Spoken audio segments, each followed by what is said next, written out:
ლომისა სწორია, ძუ იყოს თუნდა ხვადია.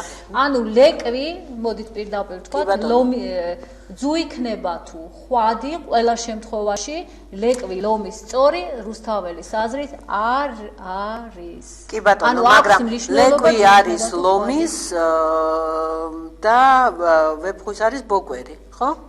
და ლეკვი არის ლომის სწორი. ლეკვი არის ლომის სწორი.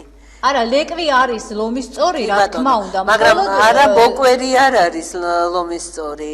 ბოკვერი არ არის ვეფხვის შვილი.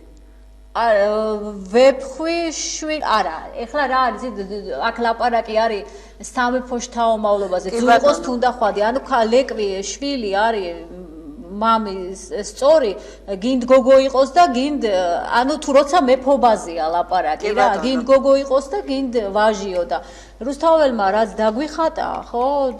ის გვეუბნება, რომ არ არის ასე საქმე და ლეკვი ლომისა სწორი მხოლოდ იმ შემთხვევაშია თუ ის არის ძე და არა ასული. კი ბატონო.